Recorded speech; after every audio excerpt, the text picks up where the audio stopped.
On the 6th of August, in the cold silence beyond Mars, the James Webb Space Telescope turned its eye towards something that should not exist. 330 million kilometers from the Sun, a visitor from another star was falling through our solar system, and for the first time, humanity's most powerful telescope was about to read its secrets. What Webb found, in those first hours of observation, would leave some of the world's leading astronomers struggling to explain what they were looking at. This is the story of 3I Atlas, the third confirmed object ever detected to arrive here from beyond our solar system, and of the strange, almost impossible chemistry that JWST uncovered inside it.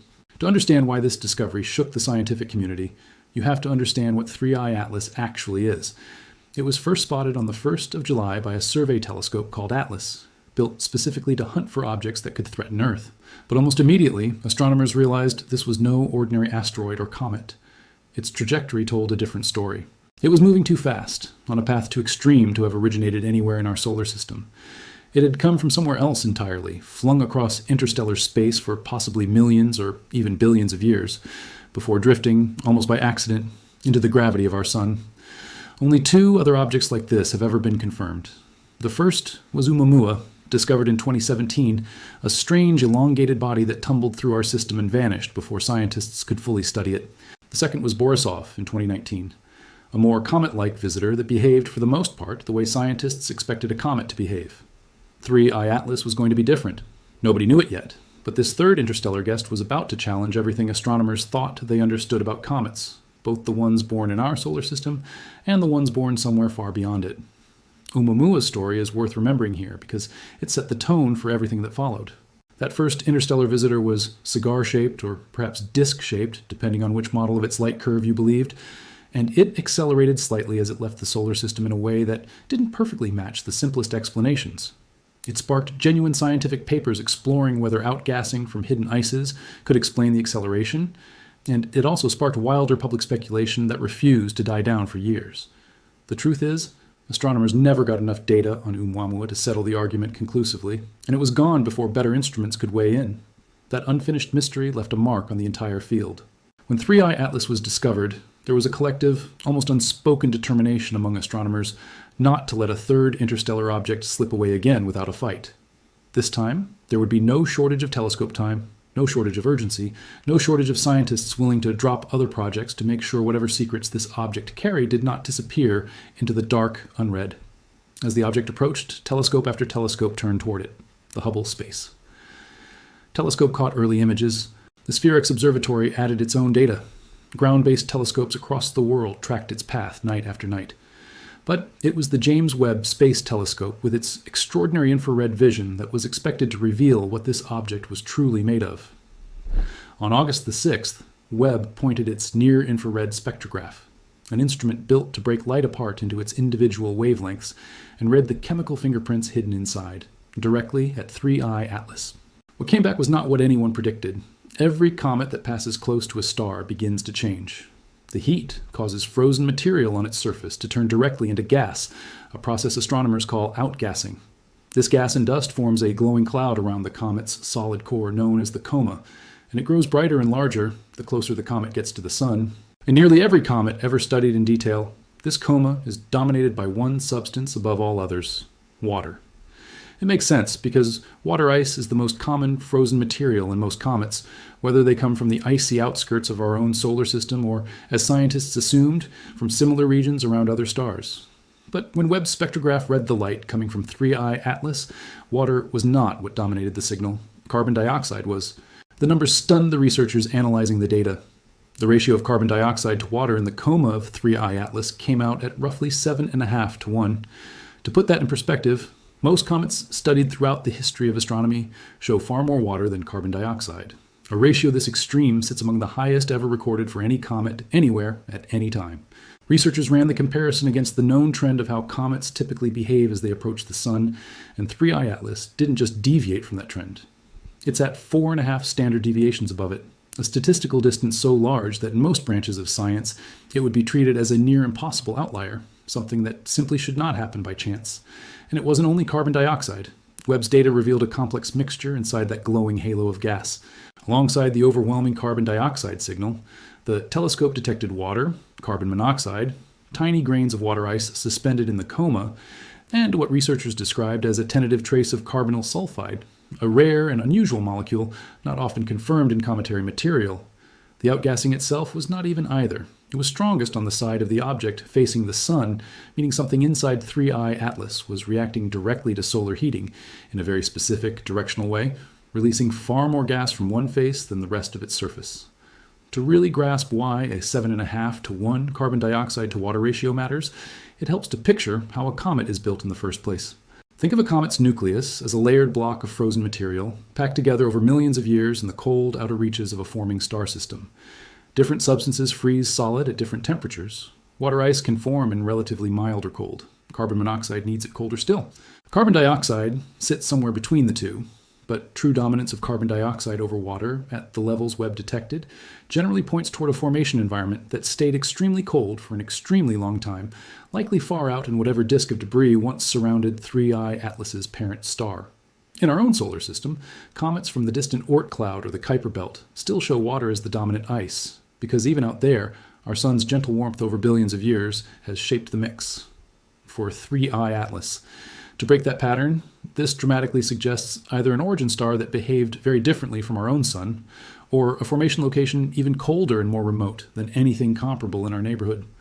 Other telescopes had already hinted that something about this object was unusual. Earlier observations had measured its solid nucleus, the core of the comet itself, and found it to be remarkably compact, with an effective radius smaller than about 2.8 kilometers.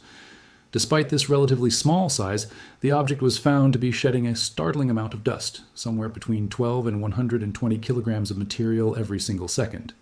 Its light also carried a distinctive reddish tint, and some observations even hinted at the possible signature of water ice absorption on its surface, a detail that scientists were still working to confirm. Separately, NASA's Swift Observatory had detected ultraviolet emissions from a fragment of a broken-apart water molecule, which allowed a rough estimate of its water production rate, a number that painted 3I Atlas as an active, energetic object even before Webb's infrared data arrived. But it was the carbon dioxide dominance that changed the conversation entirely. Why would an object from another star system be built this way? Scientists who study comet formation know that the balance of ices inside any icy body is essentially a record, a kind of chemical fossil of the environment in which it formed. Water ice condenses at relatively higher temperatures. Carbon dioxide ice only freezes solid at far colder temperatures, out in the deepest, darkest regions of a star system, far from any warming star. A coma this overwhelmingly rich in carbon dioxide suggests that 3I Atlas may have formed in one of the coldest possible environments imaginable, perhaps in the outer frozen edge of a disk of gas and dust surrounding a star that is not our own, a place so far from its star's heat that carbon dioxide could freeze solid and remain locked in place for what may be billions of years. That idea alone is extraordinary. It means that inside this small, unassuming object now passing silently through our neighborhood, there is a chemical record of a completely different solar system, one that may have existed and died before our own sun had even finished forming. Some researchers have gone further, proposing an even stranger possibility, that 3I Atlas might not simply be a comet that formed slowly at the edge of its home system, but could instead be debris from something catastrophic, a fragment surviving from the destruction of a planet or planetary building block somewhere else in the galaxy, hurled outward by a violent collision and left to drift alone across the stars until, by pure chance, it crossed paths with our sun. Neither explanation has been confirmed. Both remain live possibilities as more data comes in, and both are extraordinary in their own right. Consider what the planetary collision theory would actually mean if it turned out to be true. It would mean that somewhere among the stars, at some point in the deep past, a young planet or a planet-sized building block was struck with enough force to blast pieces of it outward into interstellar space entirely. Some of those pieces would carry with them the frozen chemical signature of wherever in that system they had originally formed, the same way a shard of broken pottery still carries the glaze and pattern of the whole piece it came from. If 3I Atlas is one of those shards, then the carbon dioxide-rich ice Webb detected is not simply a record of a cold, quiet region of a forming star system. It is a fragment of violence, a splinter from an event we will never witness directly, carrying its story forward across an unimaginable distance and length of time, only to be intercepted, almost by accident, by a telescope built by a species that did not exist when the collision happened. Whether or not this theory survives further scrutiny, the fact that scientists are seriously entertaining it says something about how unusual 3I Atlas's chemistry really is. Ordinary comets, formed through slow, gentle accumulation of ice and dust, do not usually force researchers to consider planetary-scale violence as a plausible origin story. As word of Webb's findings spread beyond the scientific community, the story took on a life of its own. Online, the phrase began appearing everywhere. Mysterious lights inside 3I Atlas. Videos claimed Webb had captured pulsing signals, artificial brightness patterns, even radio bursts hinting at something built rather than something natural. It is worth being honest about where the real science actually stands. There is no confirmed evidence from Webb or any other observatory of artificial lights, engineered structures, or intelligent signals coming from 3I Atlas. What Webb did detect is, in its own way, just as remarkable, because it is real, it is measured, and it is still being unpacked by scientists right now.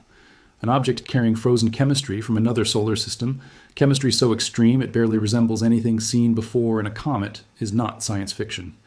It is sitting in peer-reviewed data, published from observations made only months ago. The scientists behind the discovery were careful in how they described it, because the paper reporting these results had not even completed peer review at the time it was first shared with the world. It was posted as a preprint, meaning other experts were still in the process of checking the data, questioning the methods, testing whether the extreme carbon dioxide ratio would hold up under further scrutiny. That is how real science works. It does not arrive polished and final. It arrives raw, provisional, and open to challenge. And 3I Atlas's strange chemistry is currently living through exactly that process, one careful reanalysis at a time. Meanwhile, the physical situation itself created a race against time. 3I Atlas was never going to stay. Unlike comets born in our own solar system, which loop back toward the sun again and again on predictable orbits, an interstellar object like this one follows a hyperbolic path, meaning it is not bound to the sun's gravity at all. It swings through once, and then it leaves, never to return. Astronomers knew from the moment of its discovery that they had a narrow window, likely only a matter of months, to gather every possible measurement before 3I Atlas made its closest pass by the sun in October, and then began its long journey back out into interstellar space, eventually leaving our solar system forever. Every observation, from every telescope, from Hubble to SphereX to Webb to ground-based instruments across the planet, was part of a coordinated, urgent effort to learn as much as possible about a visitor that would never pass this way again. There is something quietly staggering about that fact. The chemical signature Webb detected, that unusual carbon dioxide-heavy coma, may be the only chance human science ever gets to study material formed around a star other than our own, up close, in real time, with modern instruments. Everything else we know about planet formation beyond our solar system comes from indirect methods. Light dimming as a planet crosses in front of its star, tiny wobbles in stellar motion, spectra of distant, unresolved disks of gas and dust too far away to examine in detail. 3I Atlas, for a few short months, brought a literal sample of another star system close enough for our own instruments to read directly, and then it will be gone. That single detail is why so many scientists were willing to publish their early results as fast as they could, even without full peer review completed, even knowing the data might later be revised. Waiting for the slow, careful process of academic publishing to finish before sharing anything would have meant missing the window entirely. So instead, the astronomy community made an unusual choice. Share the raw findings now, invite scrutiny in public, and let the scientific process play out openly in real time, while 3I Atlas is still there to be observed. It is a rare glimpse into how science actually gets done when the universe refuses to wait for anyone's schedule. As more instruments continue gathering data in the weeks following Webb's observations, researchers are trying to answer several questions that remain wide open. Is the extreme carbon dioxide ratio a permanent feature of this object? Or could it shift as 3I Atlas gets closer to the sun and different layers of material begin to sublimate? Does the uneven, sunward-focused outgassing suggest something about the internal structure of the nucleus? Perhaps pockets or layers of different material distributed unevenly beneath the surface? And perhaps the biggest question of all, if this really is frozen material from the outer edge of a distant dead star system, what does that tell us about how common, or how strange, planet formation might be across the galaxy? Is 3I Atlas a rare oddity, a bizarre one-off outlier, or is it a hint that carbon dioxide-rich, water-poor building blocks might be far more common around other stars than anything we have seen in our own solar system? There is also a quieter, more human layer to this story that rarely makes it into the headlines. Behind every one of these measurements sits a small, scattered community of scientists, spread across observatories and universities on different continents, who had to coordinate an enormous amount of work in an extremely short amount of time. Telescope time on an instrument like Webb is scheduled months, sometimes years in advance. Getting an unplanned, urgent observation of a newly discovered interstellar object approved and executed within weeks is not routine. It requires proposals written in a hurry, review committees moving faster than usual, and instrument teams rearranging carefully planned schedules to make room for an object that, by definition, nobody could have predicted in advance. The same scramble played out at Hubble, at SphereX, and at ground-based observatories from Hawaii to Chile to the Canary Islands. Scientists who might normally be rivals, competing for the same limited telescope time, instead found themselves quietly sharing early data, cross-checking each other's numbers, trying to build the fullest possible picture of 3i Atlas before it slipped away for good. It is easy to imagine astronomy as a slow, patient science, built on decades of careful observation. This was the opposite, a sprint, run against the clock of an object's own orbit, with no possibility of a second attempt. That urgency also explains why the story spread so quickly beyond scientific circles, and why it was so easy for exaggerated claims to take root alongside the real findings. A genuinely strange, still unexplained chemical signature, released to the public as a preprint before full peer review, is exactly the kind of story that invites embellishment. Somewhere between the original data and the videos claiming Webb had caught an alien signal, the actual discovery, an interstellar comet with one of the most extreme ice ratios ever recorded, got buried under a much louder, much less accurate version of itself. The real story never needed the exaggeration. A fragment of another solar system, chemically frozen in place for possibly billions of years, finally readable by human instruments for a few short months, was already more than strange enough on its own. Nobody has answers yet. What we do have is a small ancient traveler, quietly drifting past our sun with a story written into its very chemistry, a story that predates our arrival on the scene by an amount of time almost too large to comprehend. It formed somewhere we cannot see, around a star we may never identify, shaped by conditions we are only beginning to understand, and then, for reasons that remain entirely unknown, it was set loose to drift through the emptiness between stars until gravity, chance, and time brought it briefly into view of a small blue planet's newest and most powerful set of eyes. There is one more thread worth pulling before this story fades from view the way 3i Atlas itself soon will. Every interstellar object we manage to catch and study, even briefly, adds a single data point to a question astronomers have been trying to answer for decades. How many objects like this are actually out there, silently crossing the galaxy? And how often does one happen to pass close enough for us to notice? Before Oumuamua's discovery in 2017, some scientists doubted we would ever detect an interstellar object at all, given how faint and fast-moving they are. 3 confirmed detections in less than a decade, each with wildly different characteristics, has forced a quiet reassessment of just how common these wandering fragments might be. If interstellar comets and asteroids are far more numerous than once assumed, then upcoming, more sensitive survey telescopes may start finding them regularly, turning what was once a once-in-a-generation event into a routine occurrence. That shift, if it happens, would transform 3i Atlas from a singular curiosity into the opening chapter of an entirely new field. The direct, close-up study of material from other star systems, arriving at our doorstep without us ever having to leave home. 3i Atlas will not linger. By the time you are hearing this, it may have already made its closest approach to the sun and begun its long retreat back into the dark. The window Webb, Hubble, and every other observatory had to study it is closing, if it has not closed already. What remains is the data, still being combed through, still being questioned, still being refined, a set of numbers and spectral lines that represent our only direct sample of chemistry from a world we will never visit, orbiting a star we will likely never name. Somewhere out there, the system that built 3i Atlas is still out there too, indifferent to the fact that for one brief moment, a fragment of its ancient past drifted close enough for us to finally take a look.